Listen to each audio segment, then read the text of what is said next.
जहां बहू और बेटी को एक माना जाता था। लेकिन फिर अरे शिखा बेटा, तू रसोई में क्यों घुसी रहती है? जा, रोटी मैं बना लूंगी। नहीं नहीं माँ जी, आप बैठिए, बस सारा खाना बन ही गया है। श्वेता को बोल देती हूँ, वो खाना लगा देगी सबका। सॉरी भाभी, मेरे पास वक्त नहीं है। माँ, मुझे पैसे देना, पार्लर जाना है। हाँ हाँ चली जाना, भाभी को भी ले जाना। वो भी जाने को बोल रही थी पार्लर, पर पहले ना मदद कर दे उसके खाना लगाने में। देख माँ, वो बहू है, उसे बहू रहने देना। इतना सर पर मत चढ़ा भाभी को। श्वेता, ज्यादा मत बोला कर। बहू और बेटी में कोई फर्क नहीं होता है। जा जाकर काम कर। ननद को माँ का भाभी से इस तरह प्यार करना बिल्कुल अच्छा नहीं लगता। वो बार बार किसी न किसी तरह माँ को भाभी के खिलाफ भड़काती रहती, लेकिन कोई फायदा ना होता। एक रोज, अरे बेटे किशन, जा बहू को कहीं घुमा कर ला।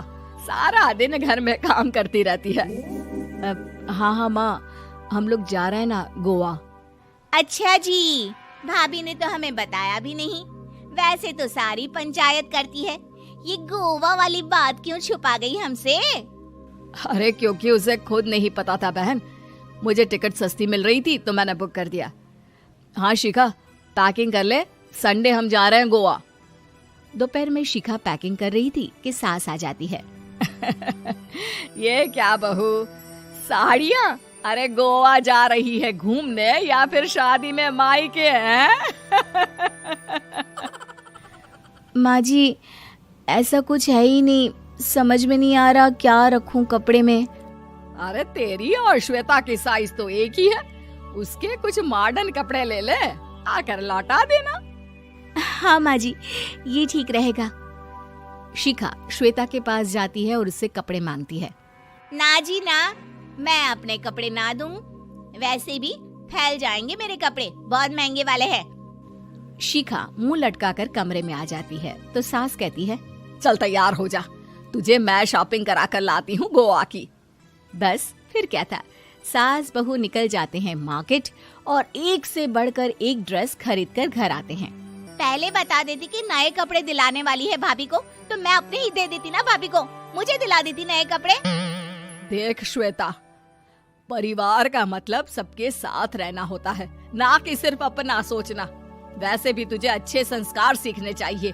और रही बात कपड़ों की, तो शिखा, आज से घर पर भी तू मॉडर्न कपड़े ही पहनेगी। कोई जरूरत नहीं है ये साड़ी वाड़ी लपेटने की। अब क्या था, घर पर श्वेता और शिखा एक जैसे रहते। एक बार पड़ोसन आती है। अरे बेटा, अपनी माँ को तो बुलाना, जरा बात करनी है। शिखा सास को बताती है और रसोई में चली जाती है। ये आपकी बेटी बहुत बड़ी हो गई है, इसके लिए एक रिश्ता है, कहो तो बता दूं। ये बेटी नहीं बहू है, घर में सब एक जैसा ही रहता है। वैसे मेरी बेटी भी बड़ी हो गई है, कोई रिश्ता हो तो जरूर बताना। पड़ोसन रिश्ता लेकर उन लोगों के घर आती है। तब श्वेता की होने वाली सास कहती है, तो ये घर है, कितने मंजिल का है? और ये बहू ने आपकी क्या पहन रखा है, जीन्स टॉप? अरे भाई, साड़ी वाड़ी नहीं है क्या इसके पास? देखिए, सर्दी है तो साड़ी में बहू कैसे मैनेज करती, वैसे पहनती है साड़ी भी। देखिए, हम लोग ठहरे पैसे वाले लोग, कोई कमी नहीं है हम लोगों के पास पैसों की, बहुत पैसे हैं, जमीन, नौकर चाकर, कार, सब कुछ है। लेकिन घर में संस्कारी बहू चाहिए, समझ रही हैं ना आप?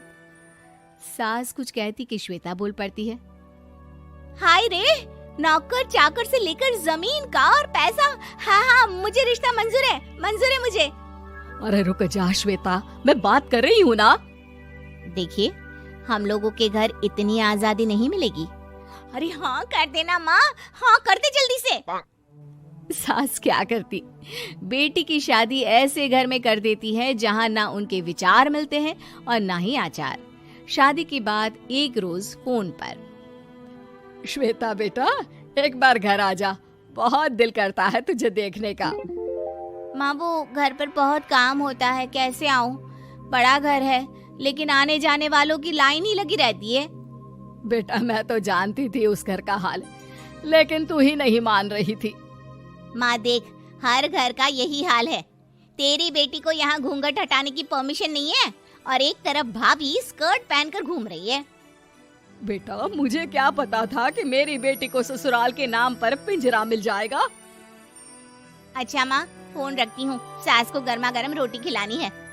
तुम लोगों की तरह नहीं कि एक रोटी बनाओ, एक सब्जी बनाओ, फिर सारा दिन फ्री होकर घूमो।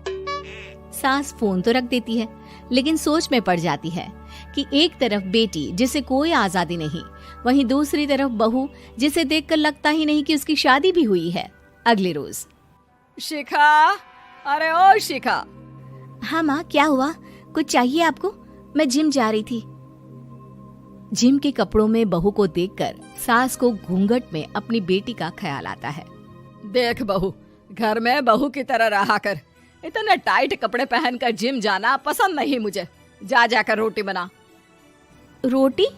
माँ अभी तो शाम के 6 बजे हैं, इस वक्त रोटी? अब क्या मेरे खाने पीने पर भी पहरा है? अरे जब मर्जी तब मैं अपने घर में खा भी नहीं सकती क्या? बहू को अजीब लगता है। वो समझ नहीं पाती कि जो सास कल तक इतनी सपोर्टिव थी, उन्हें अचानक से क्या हो गया। वो किचन में जाती है, गरम रोटी के साथ 2 तरह की सब्जी, रायता, सलाद सब लेकर सास के पास आती है। माँ जी, खाना। इतना सारा खाना? राक्षस समझा है क्या मुझे? रोटी मांगी थी मैंने गर्मा गर्म बस। पर माँ जी, रोटी खाती किससे आप? सब्जी तो बनानी थी ना। अरे भूख मर गई मेरी तेरी बहस से। जा जाकर काम कर, अंदर पूरी रसोई साफ कर। बहू अंदर चली जाती है। थोड़ी देर में श्वेता घर आती है। अरे शिखा, जल्दी से चाय ला, पकवान बना, मेरी बेटी आई है। अरे नहीं नहीं माँ, ड्राइवर बाहर खड़ा है। मैं तो घर का कोई सामान खरीदने के बहाने यहाँ आ गई हूँ, मुझे जाना होगा। अरे बेटा, पर कितने दिनों बाद देख रही हूँ तुझे। रहने आ जाना 2-4 दिन के लिए। आ जाऊंगी माँ, जब मेरी सास मरेगी तब। मैं तो रोज मन्नत मानती हूँ कि मेरी सास मर जाए तो अच्छा है। अच्छा चल, जा रही हूँ माँ।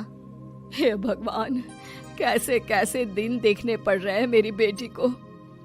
सास अंदर जाती है, जहाँ श्वेता की जिम वाली सहेली का फोन आया होता है। क्या बात है, आज जिम नहीं आई?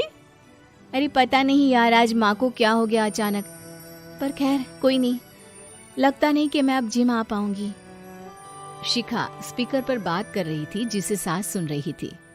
यार ये सास ना होती ही ऐसी है। मैं तो कहती हूँ बुढ़िया जल्दी मरे और तू आराम से जिए। शिखा को सहेली की बात पर गुस्सा आ जाता है। माँ के मरने की कौन सा बच्चा दुआ मांगता है मोहिनी? आगे से ऐसी बात मेरे सामने मत करना। हमारे घर की शोभा ही माँ है। क्या हुआ जो थोड़ी सख्ती दिखा रही है? उसमें भी कोई ना कोई उनकी भलाई ही होगी। मैं तो कहती हूँ भगवान मेरे जैसी सास सबको दे, जो सिर्फ माँ की तरह है। सास वाली तो कोई बात ही नहीं है उनमें। सास ये बात सुन रही थी। उनकी आंख में आंसू आ जाते हैं कि क्यों वो बेटी की किस्मत में बहू को भी भागीदार बना रही थी। शिखा, अरे ओ शिखा, क्या हो गया? जिम नहीं जाना?